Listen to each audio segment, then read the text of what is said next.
এই যে আজকে সকালে এখান থেকে শুরু হয়ে গেছে রান্না বান্না কাজ। আর রান্না বান্না আজকে বেশি কিছু করি নাই বন্ধুরা, একদম হালকা পাতলা। এই যে জিরা ডাল করেছি, মুসুর ডাল জিরা দিয়ে, একদম পাতলা করে জিরা দিয়ে একটু মুসুর ডাল করেছি। কেন কিনা এমনি একটুখানি পেটটা গড়বড় গড়বড় লাগছে, জানি না কেন।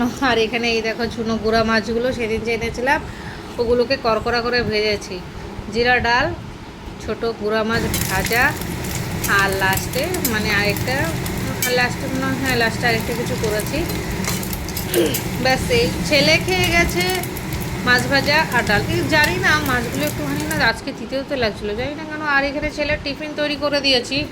ছেলে রুটি আর অমলেট নিয়েছে, ওর জন্য ওকে টিফিনটা, এই যে হ্যাঁ এখানে পেঁপে ভেজেছিলাম। কেন কিনা বাবা শুধু মাছ আর ডাল দিয়ে খাবে, সেটা ভালো লাগে না, তো ওর জন্য একটু বাবার জন্য পেঁপে ভেজেছি।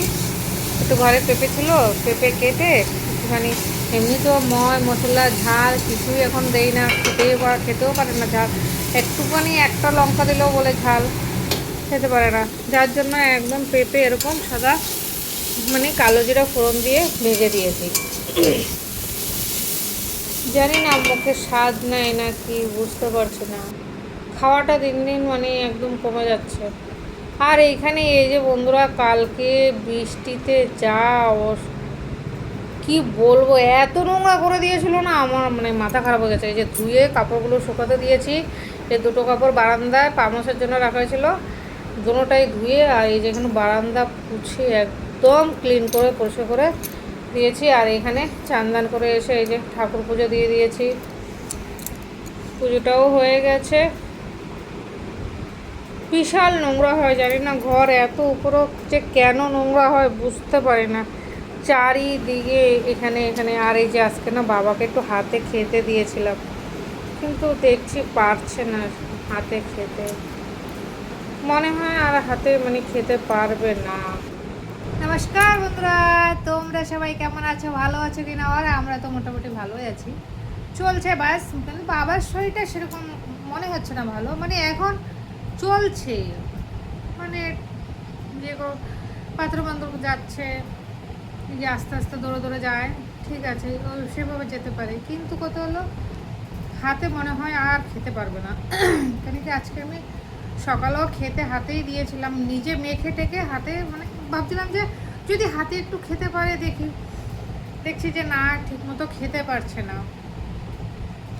সকালেরটা তাও মোটামুটি খেয়েছি, কিন্তু দুপুরে ভাত দিলাম, ভাত খাইনি, অল্প একটু খেয়েছে, বাকিটা ফেলে দিয়েছে।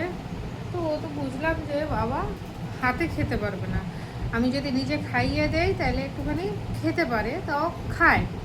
কিন্তু নিজে হাতে মানে শরীরে মানে একদম মানে শরীরটা একদম মানে আগে থেকে ছেড়ে দিয়েছে, চলে না মানে কোনো মতো, যেমন মানে বিছানা থেকে উঠতেও বিশাল কষ্ট হয়ে যাচ্ছে, উঠতে পারছে না, টেনে আমি উঠাই, মানে বাথরুম লাগলে বা কিছু, হ্যাঁ মানে শরীর মনে হয় কি দিন দিন ছেড়ে দিচ্ছে, বাস ওইটা মনে হচ্ছে।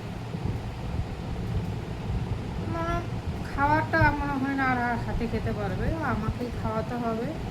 তো কালকে থেকে আবার আমিই খাইয়ে দেবো, রাত্রেও আমি খাইয়ে দেবো, সেটাই আমি ভেবে নিয়েছি।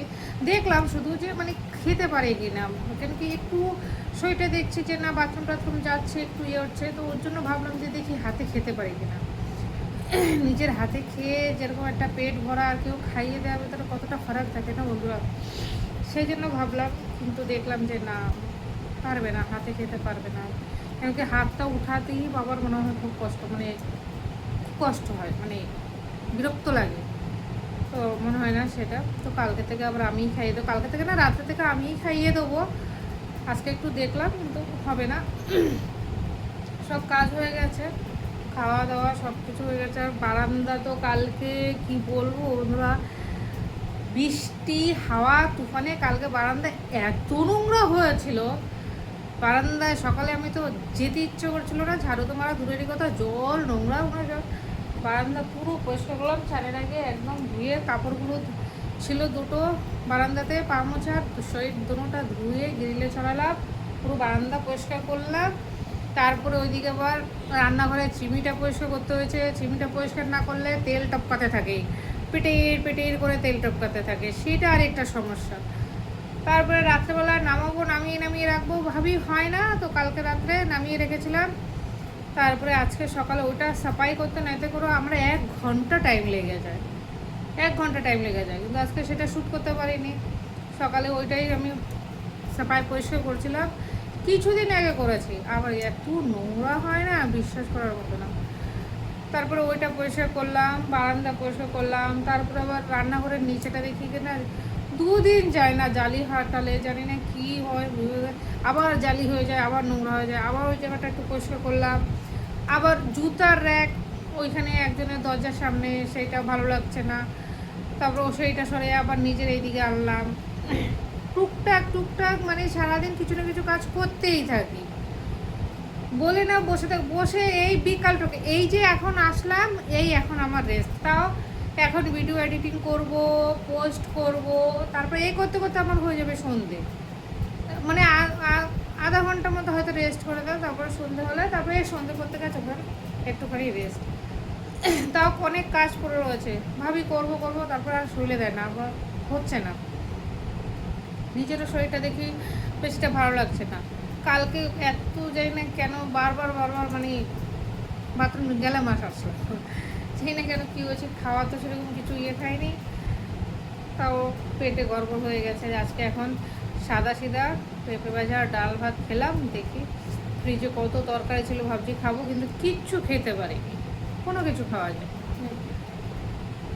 হয়ে গেছে সব কাজটা। আর কালকে ভিডিও দিতে পারিনি কেন কি কালকে রান্নাবান্না কোনো কিছু ছিল না। আর কালকে একটুখানি গোটার রেজাল্ট দেখার জন্য মানে সে বসে শুধু রেজাল্ট দেখবো ওই করতে করতে কোনো ভিডিও আর শ্যুট করিনি। আর ভাবলাম সবাই কালকে এই ভিতরেই ধুম থাকবে, কে আর ভিডিও দেখবে, তো একদিন একটুখানি রেস্ট দিলাম, যে ঠিক আছে একদিন নাই দিলাম, ওর জন্য কালকে ভিডিও দেয়নি। আর আজকে এখন তো ভিডিও চলেই যাবে, ছোট হবে যাই হোক, ছোট বড় যাই হোক, আজকে যাবে। ঘরে আমাদের মেয়েদের না সত্যি কথা মানে কাজের কোনো অভাব নেই। আমার তো মনে হয় কি এত কাজ বাবরে, মানে কি বলবো, এই তো এখন ঝুড়িটা পরিষ্কার করতে হবে, রান্নাঘর পরিষ্কার করতে হবে, কীভাবে করবো আমি বুঝতে পারছি না, কোথা থেকে ধরবো, কোনটা করবো। ওগুলো ধরলে আধা ঘন্টা 1 ঘন্টা, তো একটা জিনিস ধরলে 1 ঘন্টা তো লাগবে। যাক দেখা যাক, আস্তে আস্তে যাই কিছু করবো, আস্তে আস্তে একটা করে করবো, দেখা যাক। চলো সাথে থাকো, দেখতে থাকো তোমরা আমার video, like comment share subscribe করে দেবো একটুখানি। আর আজকে যা করেছি সেটুকুনি তোমাদের সাথে শেয়ার করবো, বাস এই